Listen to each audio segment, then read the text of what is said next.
Welcome to Beyond the Ordinary, a space for extraordinary souls navigating a world that often feels anything but simple. The battles you face, the challenges that test you, these are not random. They are the refining fires that meant to shape you into something much greater. Here, we explore the grace, strength, and wisdom that emerge when you rise above what others call impossible. This is your journey to uncover the extraordinary within.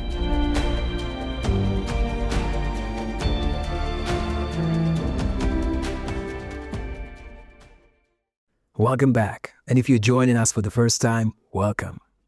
What you're about to hear is built differently. I use the power of AI to produce the show, not to make things up, but to save time and give you daily access to something that would otherwise take months to create. Every episode is built around a specific framework of books, lectures, expert research, and analysis distilled into a conversation that you can actually observe. And if you've been skeptical about AI, I totally understand. Like anything in this world, technology can be used to harm or to heal, anti-life or pro-life. My intention with the show is to demonstrate what's possible when you use these tools for something genuinely good, for your growth and for the world. My goal is not perfection, it is access. Access to knowledge that can authentically expand how you think and how you live. Stay open-minded and let's go deep. Imagine stepping out of your front door, right? It's a crisp, clear Friday morning. Okay, setting the scene. I like it. Yeah, so it's March 1876. You live in Bath County, Kentucky. Nice and peaceful. Exactly. There are absolutely no clouds in the sky. The wind is like perfectly still. But as you walk out of your yard, you hear this weird, wet slapping sound. Oh no, that is never a good sound. All right. So you look down, and there is a piece of fresh, raw meat just sitting on your porch. Just right there on the wood. Yep. And then you look up, and the sky is literally raining flesh. It's just wild. It's terrifying. Flakes of meat, so the size of a square envelope. They're plastering your fences. They're covering your trees, coating the grass, and it's falling over this perfectly measured strip of land, exactly 100 yards long and 50 yards wide. Like a targeted strike. Exactly. Now imagine a panel of the era's most, esteemed scientists showing up. They look at this blood-red fibrous tissue. They look you dead in the eye, and they tell you it's just a type of green algae that magically changed color. I mean, it is the ultimate form of gaslighting. And the crazy part is, it happens far more often than we'd like to admit. It really does. So welcome to our deep dive. Today we are opening up an incredibly bizarre, totally paradigm-shifting stack of notes. I've been looking forward to this one. Same here. It's derived from a classic, monumental piece of writing. Charles Fort's 1919 book, The Book of the Damned. A legendary text? It is. Oh. But I need to clarify right out of the gate, the mission of today's deep dive is to explore what Fort calls the procession of the damned. But when we say damned, we absolutely do not mean anything theological. Right, no demons here. Yeah, we are not talking about pitchforks and brimstone or, lost souls. No, we mean the excluded. In Fort's lexicon, the damned are the battalions of weird, totally unassimilable data. Unassimilable. I like that word. Right. We are talking about the documented observations, the literal physical evidence, the meteorological reports that dogmatic science has basically just ignored. Or mocked. Or mocked, exactly. Yeah. Or just quietly hidden away in a drawer somewhere simply because that specific data doesn't fit the accepted, clean rules of the universe. Okay, let's unpack this, because we're about to go on a serious journey. We're talking rains of blood, falls of living fish, manufactured objects dropping from the sky. Massive chunks of cosmic coal. Yes. But before we look at the physical anomalies themselves, we really need to understand the mental framework that rejects them in the first place. We have to look at how truth is established by exclusion. Exactly. And that is the perfect foundation for this entire discussion. Because to understand why a respected 19th century scientist would look at a piece of literal meat falling from a cloudless sky and call it, algae. Which is insane. Totally insane. But to understand it, you have to understand the fundamental tension of the human mind. It's this battle between our desperate need to categorize the universe and the universe's stubborn refusal to actually be categorized. Just won't fit in the boxes. Right. So Ford introduces a philosophy he calls Intermediatism. He argues that dogmatic science is obsessed with being positive. Meaning what exactly in this context? Because positive usually means, a good attitude. Yeah, not here. By positive, Fort means that science seeks to establish absolute, isolated, independent truths. Positivism is the quest for the ultimate law. The final definition. Exactly. The clean, perfectly delineated box. If you put something in the mammal box, it absolutely cannot possess the traits of the bird box. Right. Nature has to have hard borders. Positivism demands unbreakable borderlines, but Fort argues that nothing in our quasi-existence is absolute. Everything is a continuum. So there are no positive, isolated differences in nature. None. Everything merges, morphs, and bleeds into everything else. He uses this incredible color analogy in the text that it really helped this click for me. The red and yellow ones. Brilliant. Yeah. Let's say science, as an institution, decides to classify all phenomena in the universe based on two distinct categories, redness and yellowness. So science decrees, loudly and with absolute authority, that all red things are veritable, true, and real, and all yellow things are false, illusory, and excluded. It's a perfectly binary system. It's clean. It's comforting. Right. It makes sense. But then along comes a sunset or a piece of fruit. What happens when this perfectly binary scientific system encounters the color orange? Utter panic. Yes, because orange is the continuous spectrum between red and yellow. It fundamentally proves that the demarcation, that hard borderline that science tried so hard to draw, is entirely false. It's arbitrary. Exactly. Orange belongs on both sides of the border simultaneously.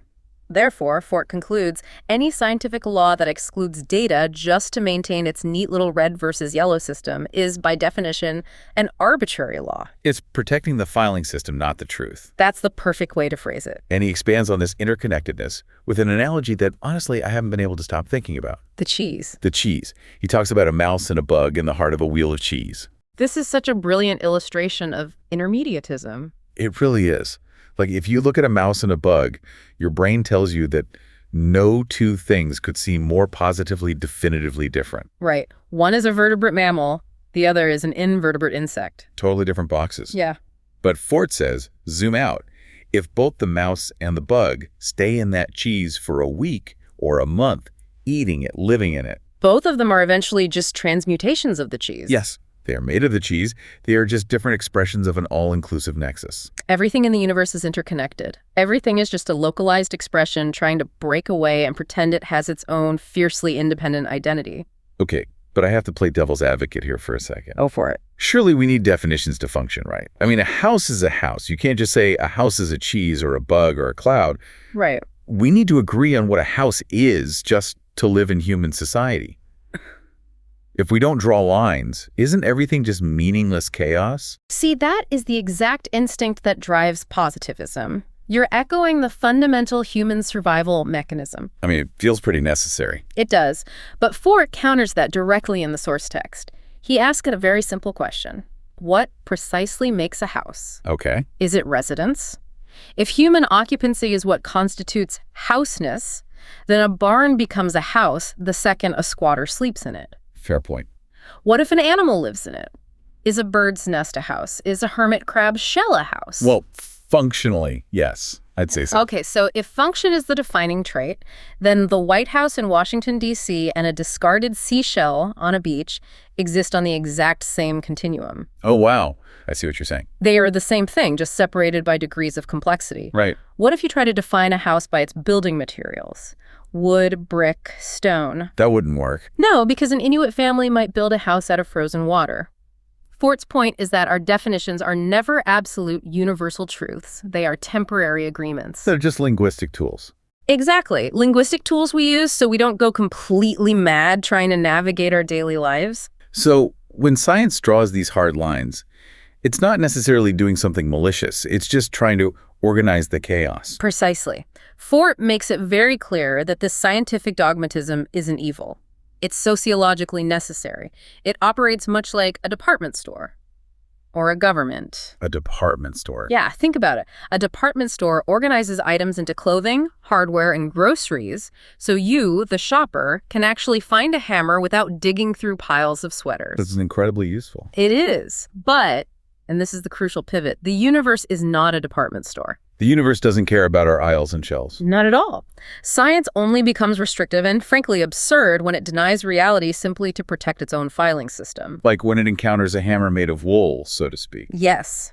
And instead of admitting it exists, the store manager throws the wool hammer in the incinerator to protect the integrity of the hardware aisle. That is such a vivid image. And that psychological need to protect the filing system, to burn the orange, to save the red and yellow, it becomes incredibly glaring when the sky literally starts falling. Oh, absolutely. Let's shift our focus from the theoretical philosophy to the actual physical data. Because when you read through these 19th century meteorological records, you notice a pattern. A very distinct pattern. Whenever something bizarre drops from the clouds, the first line of scientific defense is always exactly the same. Always. It blew over from somewhere else on Earth. Ah, yes. The great atmospheric defense mechanism. Right. If you can blame the wind, you don't have to look up. So true. Let's look at the Krakatoa anomaly of 1883. Krakatoa was a volcano in the Straits of Sunda, and when it erupted, it was apocalyptic. The sound alone was heard 2,000 miles away. It was massive.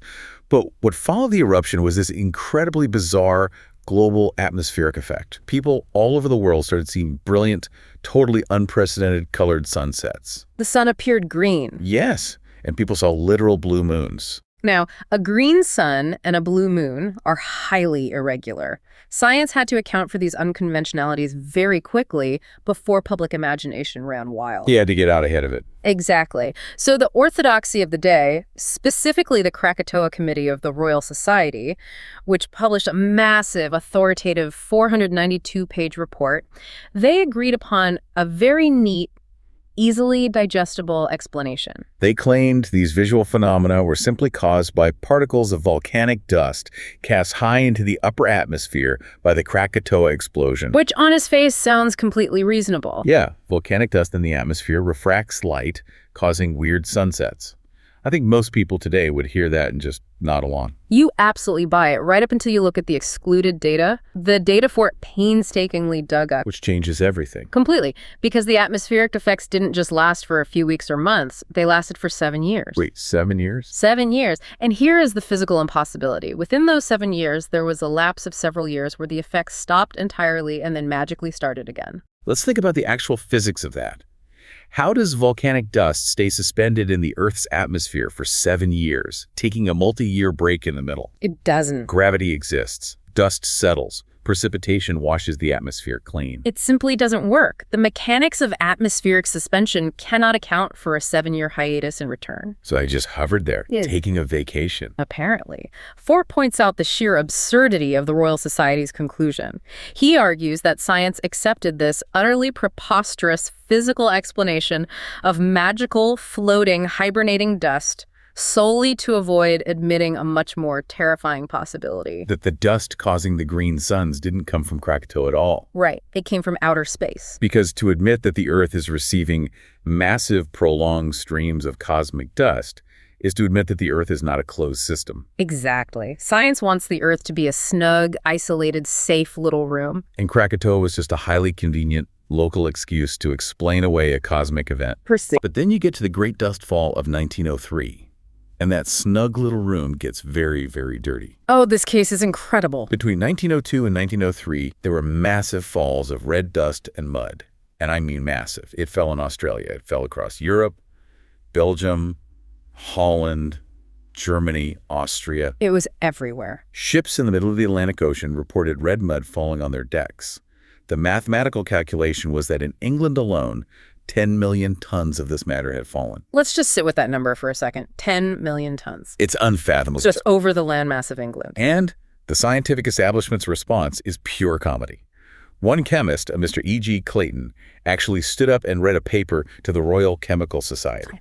He collected a tiny vial of this substance, analyzed it under his microscope, and confidently declared to his peers that this immense multi-continental 10 million ton dust cloud was merely wind-borne dust from the roads and lanes of Wessex. This is the ultimate, purest expression of what Fort calls provincial thinking. From the roads of Wessex. The human mind's desperate attempt to explain the enormous, the cosmic, in terms of the minute and the local. 10 million tons of dirt from the dirt roads of Wessex.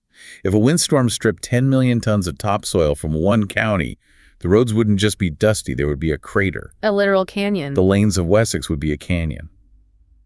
How does a chemist not see the logical fallacy in his own claim? Because the fear of the unknown overrides basic arithmetic. It has to. But when the sheer volume makes the Wessex defense laughably untenable, orthodox science always pivots to its other standard, faithful defense, the Sahara. Ah, yes.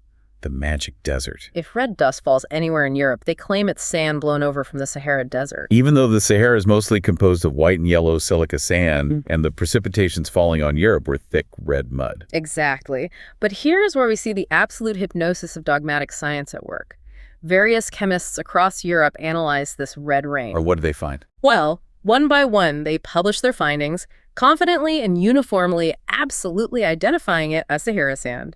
But Fort did something nobody else bothered to do. He read all the reports. He put their chemical analyses side by side, and they are an absolute mess. They don't match at all. Not even close. One chemist analyzed the dust and found the organic matter to be 9%. Oh, okay. Another chemist, analyzing the exact same fall, found the organic matter to be 36%. That is a massive difference. Another found 23%. They described it in wildly different ways. One said it was red rust colored, another said dirty gray, another salmon colored. So they're clearly looking at different substances. Yet, despite these massive, glaring discrepancies in fundamental chemical makeup, every single one of them stamped their paper with the exact same phrase, absolutely identified as Sahara sand. Like a scientific safety blanket. What's fascinating here is how Fort reveals that a phrase like absolutely identified is essentially used as a hypnotic tool. It really is. It's a linguistic spell cast by authority figures to shut down critical thinking. The general public reads, absolutely identified in the newspaper, and they go back to sleep. Because they trust the experts. Right. It assuages the cloistered minds that want to believe we are totally safe from stellar guile and interplanetary prowlings. Okay, so science bends over backward, ignores massive chemical discrepancies, and blames local roads and distant deserts to explain away dust. Because dust is easy enough to handwave, it's particulate. Right. But what happens when the precipitations aren't just widespread dust? What happens when they are incredibly localized, recurring over years, and frankly, deeply disturbing in their physical makeup? Then the explanations have to become even more desperate, and the physics required to support those explanations start to break down entirely. Let's travel to the Scottish parish of Slains. Oh, this one is creepy. Very. Between 1862 and 1866, this tiny, highly specific geographical area experienced 7 distinct black rains. Rain's the color of ink. Yes. And along with the black rain came vast quantities of a hard, porous substance that resembled slag or pumice. Now, a local chemist looked at the black rain in the rocks and said, oh, this isn't volcanic or cosmic. This is just slag from the smelting works. And if you're thinking like a 19th century positivist, you might say, well, couldn't it be? Sure. I mean, it's the 1860s in Scotland. The Industrial Revolution is roaring. There are coal fires and smelting works everywhere. Isn't soot the most logical answer? I'll admit that was my exact pushback when I first read the notes, too. Like, it's Victorian Scotland. It was probably coated in soot anyway. Why couldn't a storm just kick up a bunch of industrial waste? It's a totally fair question, but Fort dismantles it on 2 major logistical fronts. First, consider the sheer volume. Right. The Reverend James Rust, who meticulously documented this phenomenon, noted that the quantity of this slag washed up on the coast of Slains was so enormous that to produce it would have required the united output of all the smelting works in the entire world running simultaneously. Oh, wow. So it wasn't just a dusting of soot. No, it was a geographical deposit. And the second front. The precision. Let's think about the mechanics of wind. Wind is chaotic. Very. Why would a prevailing wind repeatedly pick up all the slag from distant industrial towns, carry it for miles, and then selectively drop it on one specific tiny Scottish parish 7 times over a period of 4 years, leaving the surrounding countryside completely untouched? The wind doesn't have a vendetta against the parish of Slains. Exactly. To believe it was wind-blown soot requires you to believe in a wind that acts with the precision of a targeted missile strike. And if targeted ink rain isn't creepy enough, we have to talk about the terrifying precipitations. Biological ones. The rains of blood. Yeah. At Pictou Harbor, Nova Scotia, in June, a thick, yellow substance fell by the bucketful upon the deck of a vessel.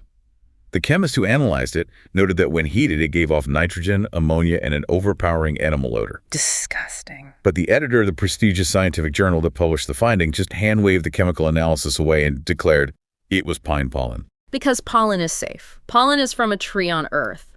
Pollen doesn't shatter the filing system. But pine pollen doesn't smell like rotting meat and ammonia. No, it definitely doesn't. And the Nova Scotia event is mild compared to what happened in Europe.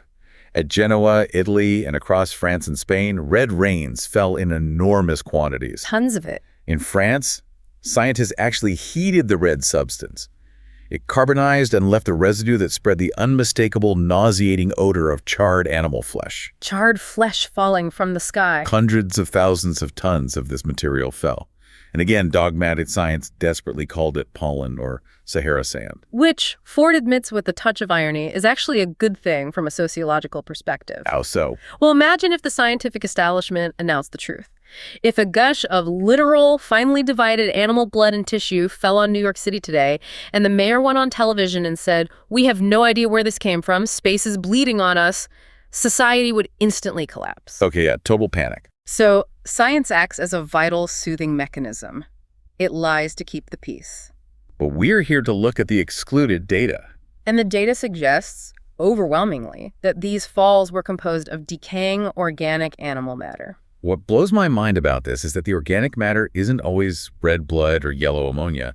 Sometimes it's a stinking dew. The butter. Yes. Let's look at Ireland in 1695.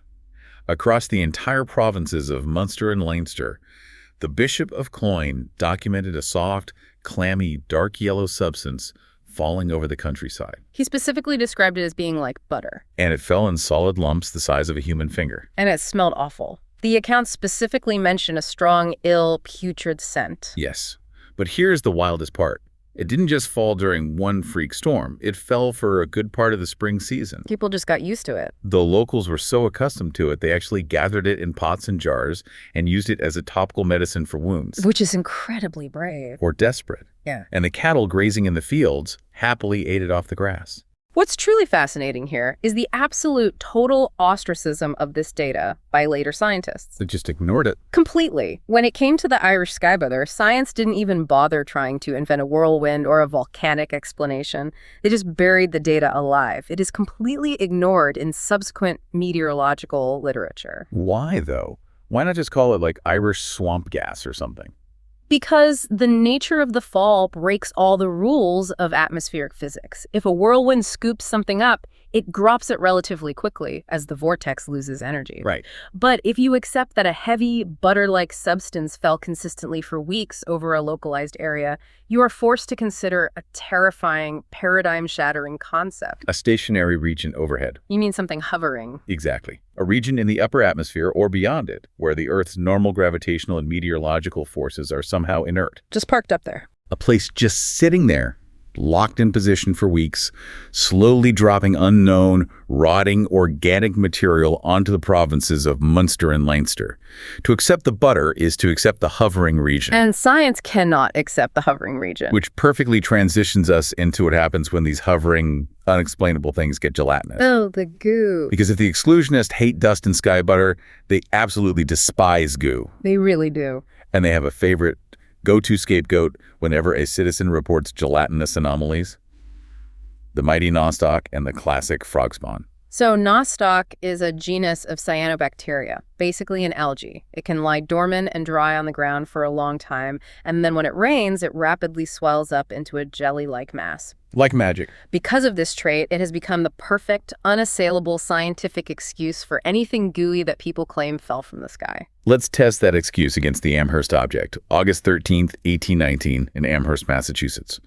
During the night, witnesses see a brilliant light, a meteor, falling from the sky, accompanied by a loud explosion. So a confirmed celestial event. The next morning, in a local front yard, they find a bizarre, bowl-shaped, buff-colored, pulpy object. It's about 8 inches in diameter. Okay. And here is the detail that completely shatters the algae excuse. Multiple witnesses reported that it had a fine nap upon it, closely resembling milled cloth. Like a manufactured woven fabric. Algae does not weave itself into a textile. Exactly. And when they physically removed this cloth-like covering, the pulpy substance inside emitted a smell that was so offensive and suffocating, it literally drove people back. awful. Upon exposure to the ambient air, the substance reacted chemically. It turned the dark, rich color of venous blood, absorbed moisture from the air, and completely liquefied into a puddle. So we have a meteor strike, followed by the discovery of a blood-colored, suffocating, liquefying object encased in a manufactured cloth membrane. Yeah. How did the scientific community handle this? They deferred to Professor Edward Hitchcock from Amherst College. He examined a similar pulpy object years later and confidently, aggressively dismissed the entire phenomenon. Of course he did. He claimed it was just a gelatinous fungus that had magically sprung up overnight. And to prove his point to his detractors, he pointed at the ground and said, "Watch, more will spring up." No way! And supposedly, according to him, 2 more did before evening. Which is an incredible, almost comical sleight of hand. He completely ignored the meteor, ignored the woven cloth covering, ignored the blood-like liquefaction, relabeled a cosmic anomaly as a common fungus, and confidently walked away. He forced the orange data back into the yellow box. He really did. But Hitchcock's hand wave is elegant compared to the frantic, chaotic, scientific scrambling that happened during the Kentucky beef phenomenon of 1876. Oh, this is the peak of desperation. Let's circle back to that sunny day in Bath County. The flakes of fresh beef falling over that specific 100 by 50-yard strip of land. This wasn't a localized rumor. This was a massive national news story. The Scientific American covered it. The New York Times sent reporters. And in those articles, you could literally see the absolute panic in the scientific community as they tried to force this meat back into a safe terrestrial explanation. It became the battle of the experts. And it is both hilarious and deeply sad to read. Totally. One prominent scientist, Leopold Brandeis, analyzed a sample and confidently declared to the press that it was just nostoc. Remember, nostoc is an algae, and it is usually green. Right. Brandeis claimed, with the straight face, that this was magically flesh-colored nostoc. He literally wrote, "At last we have a proper explanation of this much-talked-of phenomenon. Problem solved, everybody go home." Right. Except another expert, Dr. Hamilton, looked at a specimen under a microscope and publicly contradicted Brandeis, stating, "No, this is lung tissue from a human or an infant horse." Which is even more disturbing. Then Professor Lawrence Smith, who was one of the most resolute, hardcore exclusionists of his era, waded into the debate. He claimed the material was dried frog spawn that had been scooped up in a whirlwind and dropped on Kentucky. Okay, let's explore the physics of Professor Smith's theory for a second. Please do. A whirlwind touches down in a swamp, precisely scoops up hundreds of pounds of exclusively dried frog spawn, Only the frog spawn. carries it miles into a perfectly clear windless sky, and then drops it with surgical precision over a tiny 100 by 50-yard strip of farmland. It requires a whirlwind with the sorting capabilities of a logistics algorithm and the targeting system of a laser. It is physically impossible. But my absolute favorite, the zenith of scientific desperation to explain the Kentucky meat, was the buzzard theory. Ah, yes. The great flock of invisible, gorged buzzards. Highly educated men seriously hypothesized in print that a massive flock of buzzards was flying so incredibly high in the atmosphere that they were completely invisible from the ground. Invisible birds. Furthermore, these invisible buzzards had all gorged themselves on dead horses, and then, flying in perfect formation over Bath County, they all simultaneously vomited meat onto the precise strip of land below. It perfectly illustrates Fort's core thesis. You can oppose an absurdity only with some other absurdity. Yeah. But science is an established, institutionalized preposterousness. They will happily accept a synchronized squadron of invisible, vomiting buzzards rather than accept the simple, terrifying data point that meat fell from a clear sky. Because if meat falls from space, The solar system is not a dead, sterile void. and it's not just meat and goo that challenges that sterile void, it's fibers. Let's look at the fall in Bradley, England, in 1741. The webs. There was a massive precipitation of viscous, heavy, silky flakes. These flakes were substantial, an inch broad and 5 inches long. They fell in such dense, heavy quantities that they literally blindfolded the dogs running in the grass. The dogs couldn't see. Science insists vehemently, and to this day, that falls like this are just gossamer spider webs. The aeronautic spiders. Now, to be fair to the biologists, it is entirely true that certain species of spiders use webbing to catch the wind and balloon across distances. But Fort asks the obvious systemic question. If this Bradley event was a localized fall of literal tons of spider webs, heavy enough to blind dogs, Where are the reports of tons of spider webs going up into the air in the first place? Exactly. What goes up must come down. Physics dictates that you can't have a massive precipitation without a massive evaporation. If millions of spiders launched themselves into the air, someone, somewhere, would have noticed the sky turning white, with webs rising from the ground. But no one ever sees the spiders going up. They only see the viscous sheets falling down. So if we step back and look at the board, we have unexplainable organic dust, Irish sky butter, blood red meat in Kentucky, and heavy sheets of viscous fibers falling to Earth. We need a unifying theory. We need to know where it's coming from. Where is all this bizarre debris coming from? How does it hover? This is where Fort introduces his grandest, most mind-bending conceptual framework, the Super Sargasso Sea. If you zoom out for a second and look at the Earth's oceans, we have the Sargasso Sea in the North Atlantic. It's a vast, calm, stagnant region created by circulating ocean currents. Because the water inside it is so still, it acts as a marine trap.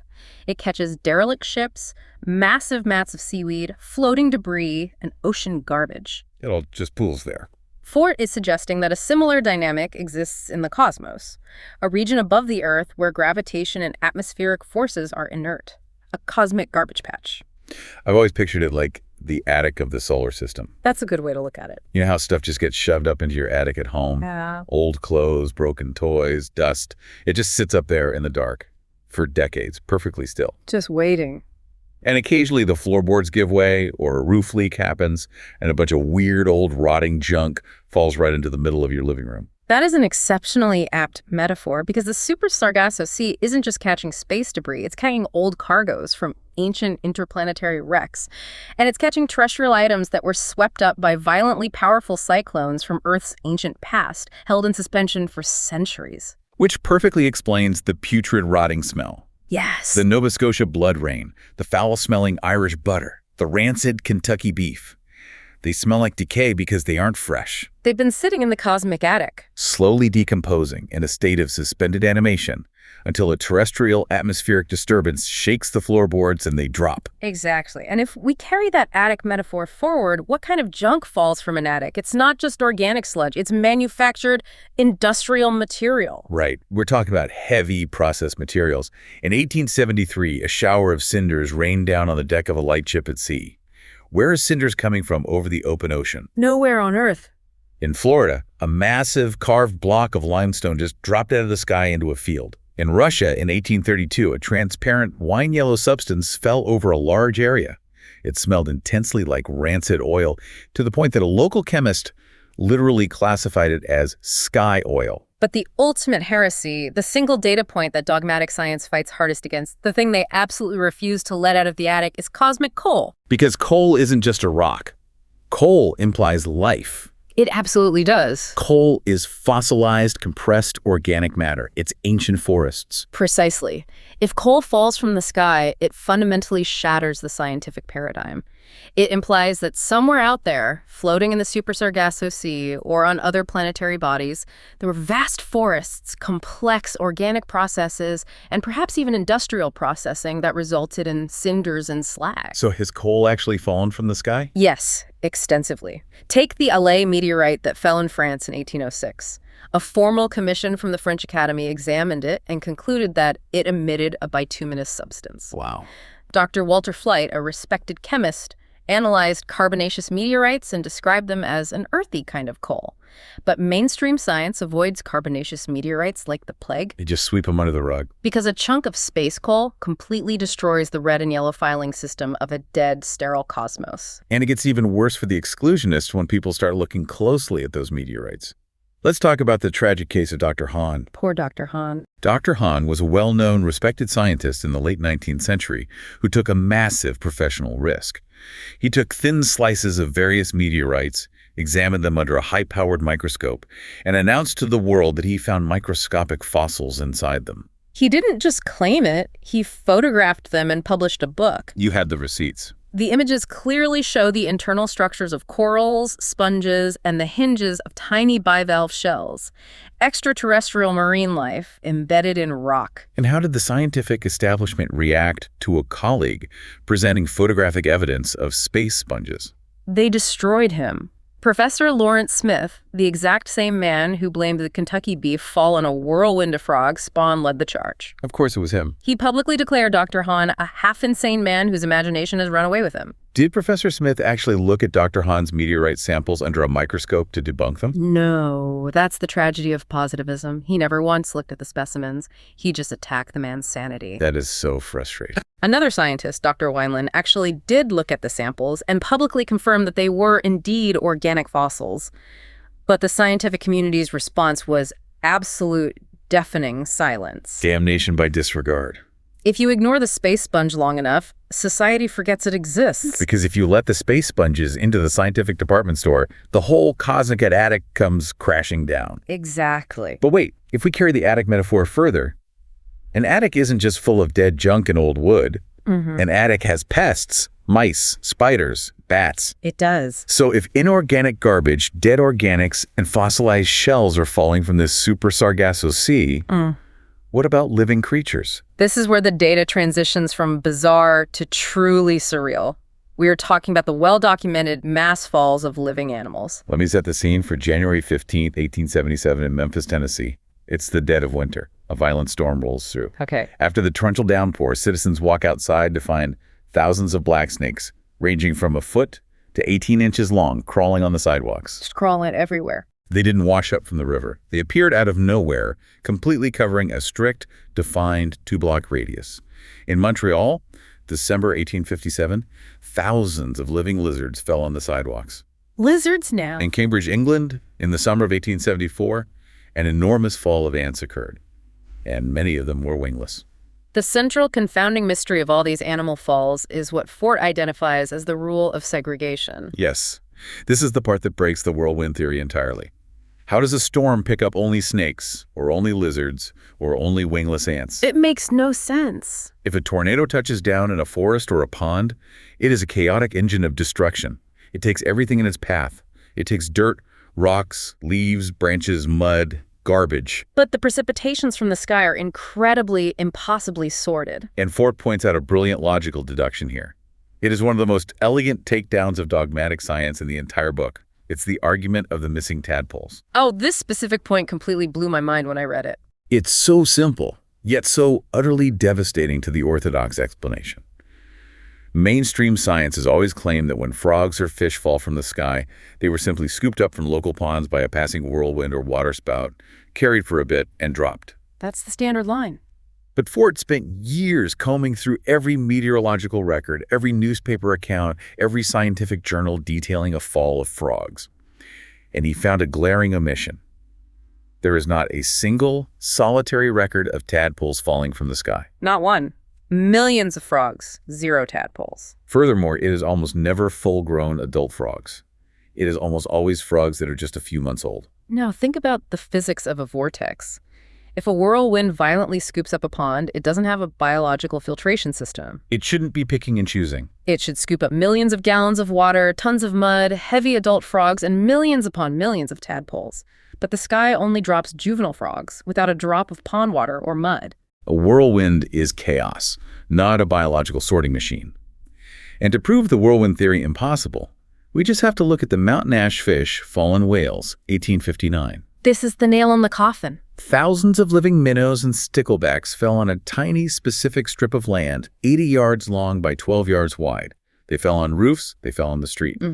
But here is the critical detail, the absolute nail in the coffin for the whirlwind theory.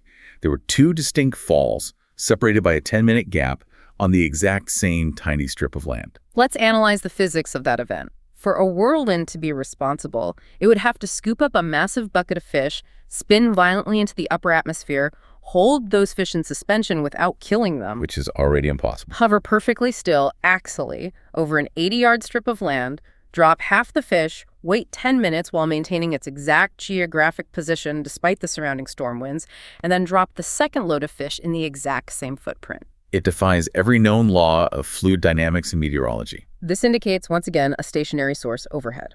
Okay, so if the whirlwind theory is dead, how do we explain it? If the cosmic attic has pests, how do living frogs and fish get sorted by size and dropped onto the Earth? Fort introduces a concept he calls genesistrine. It's his name for a specific life-bearing region within the Super Sargasso Sea, an entire hovering aerial ecosystem. An aerial ecosystem. And he pairs it with a biological theory he calls atavistic geotropism. Okay, that sounds like a concept from a high-concept sci-fi novel. How does atavistic geotropism work? It essentially means a biological gravity or an ancient migratory urge. Think about birds.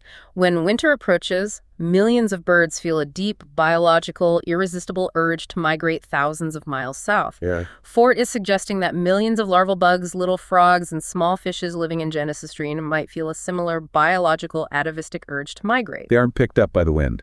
No, they are responding to an ancient rhythm of nature. At certain times of the year or at certain stages of their development, like when a frog is just a few months old, they feel the urge to drop to earth. They leap from the attic. It's a staggering thought. It completely upends how we think about the boundaries of the biosphere. It really does. We think of the atmosphere as an empty ceiling, but Fort is suggesting it's a floor to another ecosystem. But if organic life, dead raw materials, and cosmic coal are falling from this attic, could manufactured tools fall as well? Oh, the tools. This brings us to the ultimate clash between the lived experiences of regular people and the dogmatism of scientists. We have to talk about the phenomenon of thunderstones. Thunderstones are a global sociological and physical phenomenon. We are talking about wedge-shaped, highly polished stones, often perfectly resembling carved axes, as well as perfectly spherical iron or stone balls. And they are found immediately after violent lightning storms. And what makes this so compelling is that this isn't just one guy in his backyard in Ohio making a claim. Natives and peasants worldwide, from the jungles of Burma to the highlands of Scotland, from rural Japan to the plains of South America, have independently claimed for centuries that these carved, manufactured stones fall from the sky during lightning strikes. They literally call them thunder axes. And the universal scientific reflex from the educated elite in London or Paris is immediate, uniform, and entirely dismissive. The object was on the ground in the first place. The ultimate condescending hand wave. Yes. The orthodox scientific narrative is that ignorant, uneducated peasants see lightning strike the ground. They are startled. They run over to the scorch mark. While digging around in the dirt, they happen to uncover an ancient, buried, primitive stone axe left by early humans. And because they are ignorant, they foolishly jump to the conclusion that the lightning carried the axe from the sky. And no one embodies this arrogant scientific reflex better than the British meteorologist G.J. Simons. Oh, Simons? I find his reports utterly fascinating because he is so deeply, comically desperate to debunk anything that challenges his worldview. He is the ultimate guardian of the red and yellow filing system. He was a fanatic for efficiency and orthodoxy. He investigated countless anomalies, and his sole goal was always to explain them away using the most mundane terrestrial logic possible, no matter how convoluted that logic had to become. In 1866, during a severe thunderstorm in Notting Hill, a lump of coal was reported by multiple witnesses to have fallen from the sky. Simons investigates. Right. He discovers that a coal delivery had been made to the house next door the previous day. Now, a reasonable skeptic might say, maybe the wind blew a piece over. Fine. That would be normal skepticism. But Simons goes a step further and invents a whole theatrical conspiracy theory.